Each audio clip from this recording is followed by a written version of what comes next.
Pai, do Filho e do Espírito Santo. Amém. Que a paz de nosso Senhor Jesus Cristo e o amor de Maria Santíssima e o fogo do Espírito Santo esteja com vocês, meus irmãos e minhas irmãs, nesse dia 17 de janeiro de 2026. Seja bem-vindo, meu irmão. Seja bem-vindo, minha irmã, a esse canal, qual fazemos a leitura diária da Palavra de Deus. Hoje o capítulo 9 dos Atos dos Apóstolos. Já deixa separado aí na sua Bíblia, irmão, irmã, para estar acompanhando comigo essa leitura. E também já peço que você curta, comente, compartilhe, ative o sininho para receber as notificações desse canal. Convide mais pessoas para acompanhar a leitura e que essa palavra toque profundamente o coração de mais e mais pessoas. Já vamos clamar sobre nós, sobre esse momento com a palavra, a presença do Espírito Santo. Vinde, Espírito Santo, e enchei os corações dos vossos fiéis, e acendei neles o fogo do vosso amor. Enviai o vosso Espírito, e tudo será criado, e renovareis a face da terra. Oremos, ó Deus, que instruísse os corações dos vossos fiéis, com a luz do Espírito Santo, fazer que apreciemos retamente todas as coisas, segundo o mesmo Espírito, e gozemos sempre da sua consolação, por Cristo Senhor nosso. Amém. Atos dos Apóstolos, capítulo 9. Enquanto isso, Saulo só respirava ameaças e morte contra os discípulos do Senhor. Apresentou-se ao príncipe dos sacerdotes e pediu-lhe cartas para as sinagogas de Damasco, com o fim de levar presos a Jerusalém todos os homens e mulheres que achasse seguindo essa doutrina. Durante a viagem, estando já perto de Damasco, subitamente o cercou uma luz resplandecente vinda do céu. Caindo por terra, ouviu uma voz que lhe dizia: Saulo, Saulo, por que me persegues? Saulo disse: Quem és, Senhor? Respondeu ele: Eu sou Jesus, a quem tu persegues. Duro te é recalcitrar contra o aguilhão. Então, trêmulo e atônito, disse ele: Senhor, que queres que eu faça? Respondeu-lhe o Senhor: Levanta-te, entra na cidade, aí te será dito o que deves fazer. Os homens que o acompanhavam enchiam-se de espanto, pois ouviam perfeitamente a voz, mas não viam ninguém. Saulo levantou-se do chão, abrindo, porém, os olhos, não via nada. Tomaram-no pela mão e o introduziram em Damasco, onde esteve 3 dias sem ver, sem comer, nem beber. Havia em Damasco um discípulo chamado Ananias. O Senhor, numa visão, lhe disse: Ananias, eis-me aqui, Senhor. Respondeu ele. O Senhor lhe ordenou: Levanta-te e vai à rua direita e pergunta em casa de Judas por um homem de Tarso chamado Saulo. Ele está orando. Este via numa visão um homem chamado Ananias entrar e impor-lhe as mãos para recobrar a vista. Ananias respondeu: Senhor, muitos já me falaram deste homem.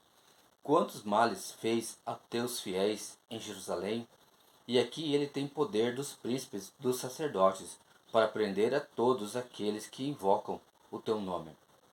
Mas o Senhor lhe disse: Vai, porque este homem é para mim um instrumento escolhido, que levará o meu nome diante das nações, dos reis e dos filhos de Israel. Eu lhe mostrarei tudo o que terá de padecer pelo meu nome. Ananias foi, entrou na casa e, impondo-lhe as mãos, disse: Saulo, meu irmão, o Senhor, esse Jesus que te apareceu no caminho, enviou-me para que recobres a vista e fiques cheios do Espírito Santo. No mesmo instante, caíram dos olhos de Saulo umas como escamas e recuperou a vista. Levantou-se e foi batizado. Depois tomou alimento e sentiu-se fortalecido. Demorou-se por alguns dias com os discípulos que se achavam em Damasco. E imediatamente começou a proclamar pelas sinagogas que Jesus é o Filho de Deus. Todos os seus ouvintes pasmavam e diziam: Este não é aquele que perseguia em Jerusalém os que invocam o nome de Jesus? Não veio cá só para levá-los presos aos sumos sacerdotes? Saulo, porém, sentia crescer o seu poder e confundia os judeus de Damasco, demonstrando que Jesus é o Cristo. Decorridos alguns dias, os judeus deliberaram em conselho matá-lo. Essas intenções chegaram ao conhecimento de Saulo. Guardavam eles as portas de dia e de noite para matá-lo. Mas os discípulos, tomando-o de noite, fizeram-no descer pela muralha dentro de um cesto. Chegando a Jerusalém, tentava ajuntar-se aos discípulos, mas todos o temiam, não querendo crer que se tivesse tornado discípulo.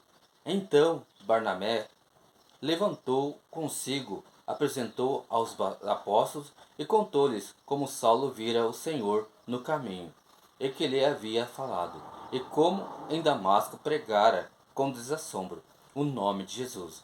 Daí por diante permaneceu com eles, saindo, entrando em Jerusalém, e pregando destemidamente o nome do Senhor. Falava também e discutia com os helenistas, mas esses procuravam matá-lo. Os irmãos, informados disso, acompanharam-no até Cesareia e dali o fizeram partir para Tarso. A igreja gozava então de paz por toda a Judéia, Galiléia e Samaria. Estabelecia-se ela caminhando no temor do Senhor, e a assistência do Espírito Santo a fazia crescer em número.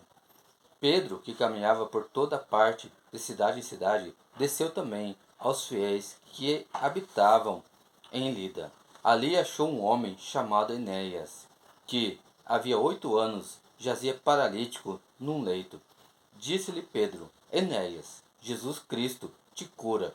Levanta-te e traze tua cama. E levantou-se imediatamente. Viram-no todos os que habitavam em Lida e em Sarona, e converteram-se ao Senhor. Em Jope havia uma discípula chamada Tabita, em grego, Dorcas. Esta era rica em boas obras e esmolas que dava. Aconteceu que adoecera naqueles dias e veio a falecer. Depois de o terem lavado, levaram-na para o quarto de cima. Ora, como Lida ficava perto de Jope, os discípulos, ouvindo dizer que Pedro aí se encontrava, ouviram-lhe 2 homens, rogando-lhe: Não te demores em vir ter conosco. Pedro levantou-se imediatamente e foi com eles. Logo que chegou, conduziram-no ao quarto de cima, cercavam-no todas as viúvas, chorando e mostrando-lhe as túnicas e os vestidos que Dorcas lhes fazia quando viva. Pedro, então, tendo feito todos saírem, pôs-se de joelhos e orou. Voltando-se para o corpo, disse: Tabita, levanta-te. Ela abriu os olhos e, vendo Pedro, sentou-se. Ele a fez levantar-se, estendeu-lhe a mão, chamando os irmãos e as viúvas, entregou-lhe viva. Este fato espalhou-se por toda Jope, e muitos creram no Senhor. Pedro permaneceu ainda muitos dias em Jope, em casa de um curtidor chamado Simão. Palavra do Senhor. Graças a Deus. Deus abençoe meu irmão. Deus abençoe minha irmã. Pai, do Filho e do Espírito Santo. Amém.